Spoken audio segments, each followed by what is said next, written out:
Kalau terangno nggih hukum dasar haji. Terus haji niku wajib bagi yang mampu. Nak kepen boten wajib, sampean fakir mawon. Itu cara menggugurkan kewajiban apa? Haji. Salat iku wajib, kecuali kanggo wong edan. Nak kepengin ora wajib. Boten kula sing muni. Niku provokator sing muni. Bener ya? Bener guyon ya. Ah niki yang kula niku sering kampanye nggih. Pun wonten 5 tahun terakhir kula sering kampanye. Indonesia pun sae, banyak orang meninggal dihajikan. Tapi yang masih keliru itu sebetulnya ketika sudah stroke, yang secara lahir tidak sembuh lagi itu sudah harus dihajikan. Pentingnya apa? Hidup itu ikut menentukan. Misalnya Zaid niku pun stroke, tapi masih eling nak duwe Innova di Tegal, duwe macam-macam. Kan dia ikut memutuskan sebagian hartanya untuk napa haji. Dan itu zaman Nabi disebut Hajjul Ma'dub. Jadi haji di Indonesia kan namun wonten haji amanah, pengganti orang meninggal. Sebetulnya ada haji lagi, haji niabah, pengganti orang hidup yang sudah uzur. Paham ya? Dan ini kula waca tekipun teng kitab Minhajut Thalibin, hanya merupakan teks hukum. Kemudian kula waca tenggene kitab Muhadzab. Gak gue nih Bang.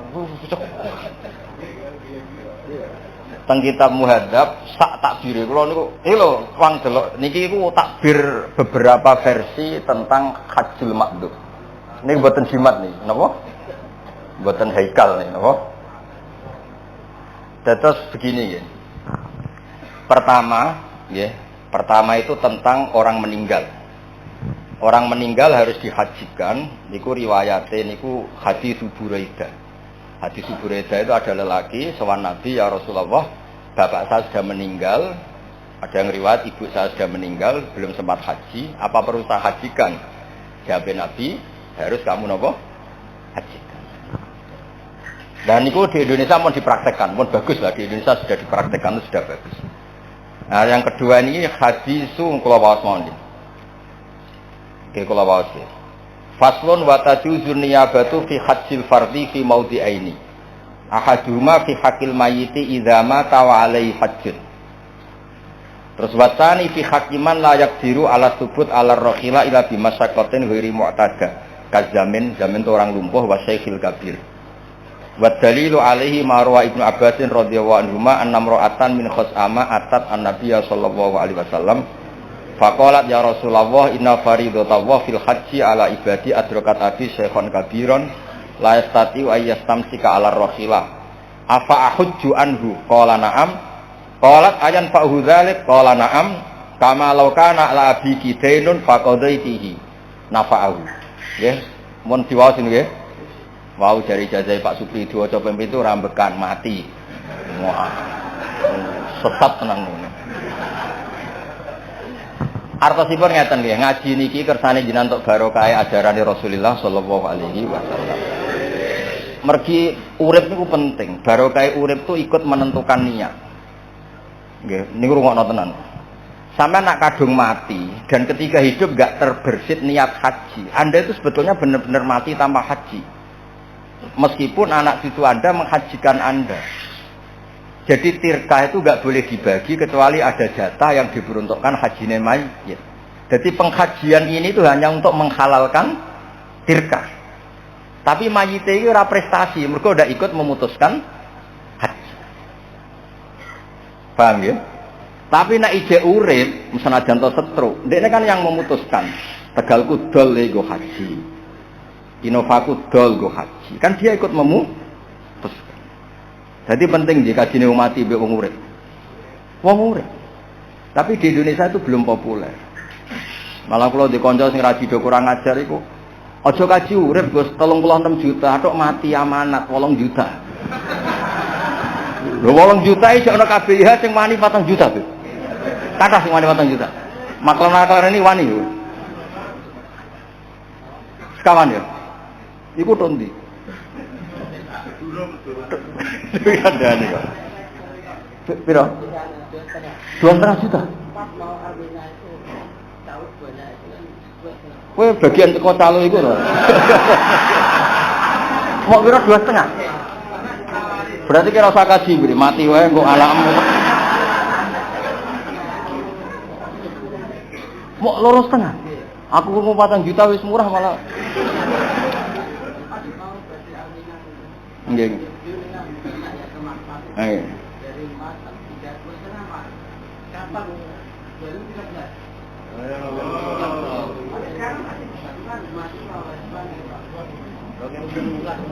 Lah sak muda-mudae piro ya piro. Mboten iki cocokan tenan iki. Aku guyon wis bener timbang kowe serius. Lah guyonku jek ana kitabe, kowe serius ngawur.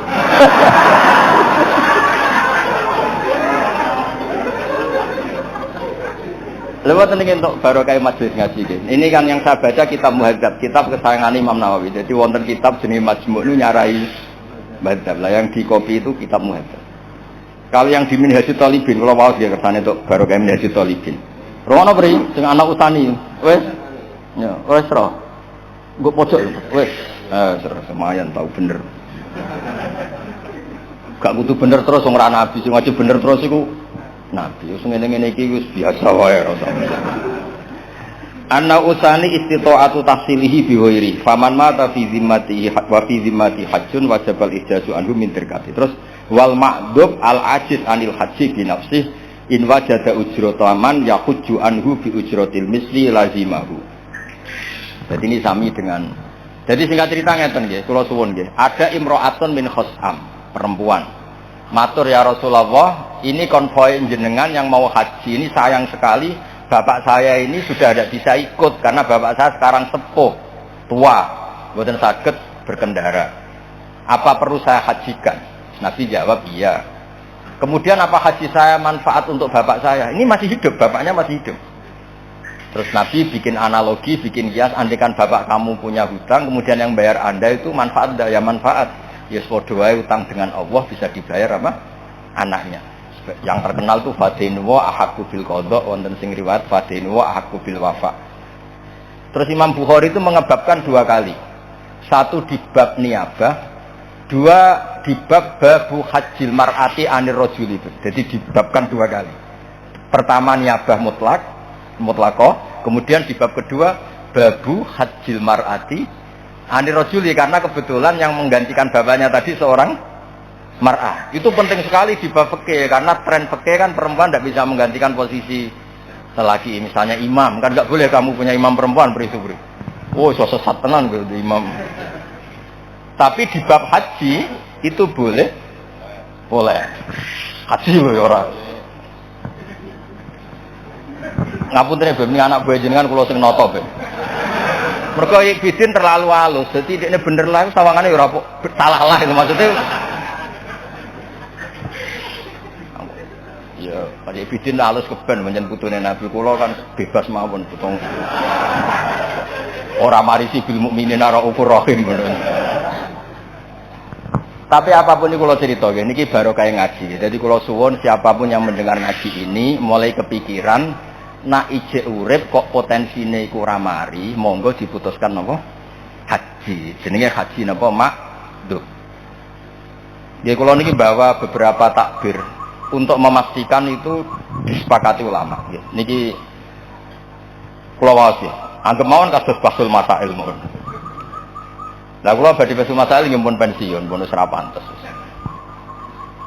Ya wis ketoke ora pati akeh sing wani. Boten perkara mesti bener ya, mesti cangkem eleke. Wa fi mukhtasaril Muzani qala Syafi'i al-istita'ah wajhani. Ahaduma ayakuna mustati'an bi badani wajidan min mali. Terus akhirnya Imam Syafi'i ngendikan ya terusannya di riwayat napa di riwayat Mukhtasarul Muzani. Wa ma'rufun min lisanil arabi ayyaqula ar-rajulu ana mustati'un li an abniya dari au akhi tasawbi yakni bil ijarah au biman yuti'uni. Misalnya sekarang ada orang lumpuh tapi punya tabungan 1 miliar. Saya ulang lagi, ada orang lumpuh punya tabungan 1 miliar. Dia secara jumawa sah sekali ngomong saya mampu bikin rumah tingkat 7. Artinya apa? Dia mampu membayar orang yang membangun rumah tingkat 7. Padahal dia lumpuh. Artinya apa? Kalau orang lumpuh bisa disifati bangun rumah tingkat 7, disifati mustati, disifati mampu, berarti yang punya uang fisiknya tidak bisa haji juga harus disifati mampu, meskipun lewat membayar. Dibang koyok kue gua gah ngene iki bangun rumah ora kelar, ora diusir kok kontrakan sampe kan. Saking melarate ngono. Tapi wong lumpuh di dhuwit sak miliar meskipun fisiknya tidak bisa bangun rumah tingkat 7 tapi uangnya bisa. Nah sekarang orang lumpuh yang punya uang 1 miliar terus mengatakan ana astatiu li abniyadari, itu sah nggak? Sah kan? Terus orang yang lumpuh ini statusnya mustati apa enggak? Mustati. Jika dia disifati mustati untuk bangun tingkat 7, berarti juga disifati mustati untuk melakukan haji, yaitu dengan menyewa man yahujju anhu. Apalagi mau biro jermu? Biro?